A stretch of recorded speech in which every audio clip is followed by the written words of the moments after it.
예, 조국 혁신당과의 합당 문제로 명청 갈등이 격화하고 있다라는 분석이 나오고 있었는데 오늘 또 한 차례 사건이 벌어졌습니다. 민주당이 추천한 제2차 종합특검 후보자가 발단이 된 건데 정청래 대표가 추천한 특검 후보자 누구였을까요? 바로 이 사람의 변호인 출신이었습니다. 화면으로 만나보시죠. 이재명 당시 경기지사가 쌍방울에서 이제 대북 뭐 비용 이런 거 대납했다 이런 것 좀 증언하실지 좀 궁금해요. 법정에 가서 그 지시대로 다 증언하겠습니다. 북한에 50억 주기로 약속을 했는데 못 주기니까 김성태 보고 대신 내달라고 했다는 거 아닙니까? 이 말이 된다고 생각하십니까? 이성년 최고위원과 정청래 대표 지도부는 전줄철 변호사가 김성태의 변호인이었다는 사실을 알면서도 추천했습니까? 이재명 대통령에 대한 배신이며 민주당 당론에 대한 명백한 반역입니다. 배신이자 반역이다.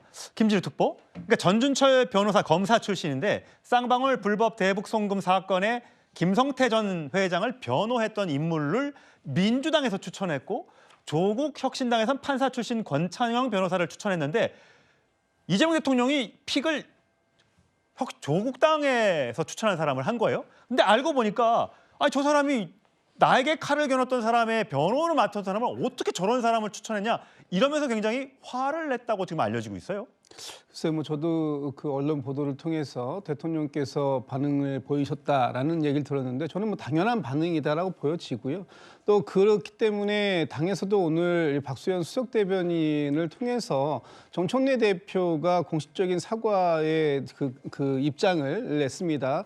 당에서 검증을 실패했기 때문에 대통령께 누가 된 점에 대해서 죄송스럽게 생각한다. 이런 것이 이제 지금 이제 당에서 나온 입장인데 저희도 이 그 기사가 나오기 전까지 사실은 이 그 전준철 변호사가 추천이 됐는지도 사실 잘 모를 정도로 그만큼 당에서 이 추천 절차나 또는 추천이 이루어지고 난 이후에 어떤 검증 절차가 제대로 작동되지 않은 게 아니냐라는 비판을 피해갈 수가 없을 것이다라고 보여지고 이런 부분들에 대해서 재발 방지하기 위해서 앞으로는 조금 더 당의 어떤 이런 시스템들이 좀 제대로 갖춰져야 될 부분이 있다. 그리고 지금 이 전준철 변호사가 본인이 얘기하는 대로 과거에 김성태 씨에 대해서 어느 정도의 조력적 변호인 역할을 했는지는 모르겠습니다만 어쨌든 그런 행위를 그 변호인으로서 이름을 올렸던 거 그 자체만으로도 사실 이번 특검에 추천되는 것이 적절하냐 하는 부분에 있어서의 비판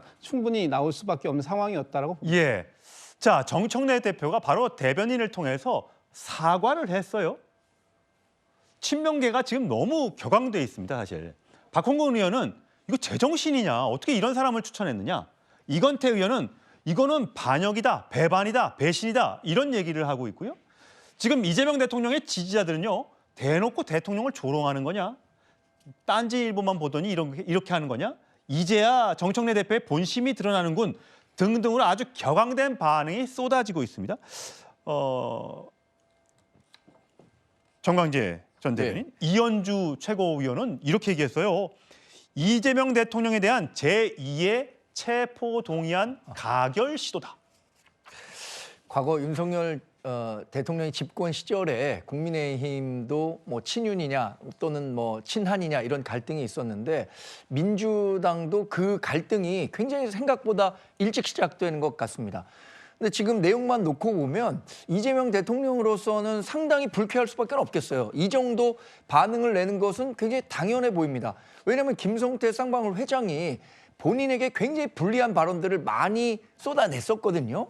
그래서 결국에는 뭐 지금 재판은 중지돼 있지만 이대로 재판이 재개될 경우에 대북 송금과 관련해서도 이재명 대통령이 당시 경기지사로서 대북 송금이 있었다는 점을 인지하고 있었다. 이 결정적으로 증언한 거거든요. 근데 이 김성태 회장을 변호했던 사람을 특검으로 추천했다는 것 자체가 저도 사실 이해하기가 어렵습니다. 맨 처음에 조국 혁신당에서 추천한 인사를 선택했다고 했을 때 사실 저간에 이런 내용이 알려지지 않았었습니다. 그때는 누구나 뭐 그 사람이나 이러니까 조국혁신당에서 추천한 사람을 했겠지라고 생각했는데 이런 배경 설명을 듣고 보니까 이재명 대통령이 아마도 이제 앞으로 있을 그 합당과 관련해서도 본격적인 반대 의사를 본인의 측근들을 통해서 더 강하게 내지 않을까 이렇게 예상해 볼 수밖에 없겠습니다. 예. 정청래 대표도 어떻게 보면 사면 초과에 빠진 것 같습니다. 장동혁 대표도 아까 이러지도 못하고 저러지도 못하는 신사라고 했는데 정청래 대표도 여러 가지 일로 곤혹스러워하는 표정입니다.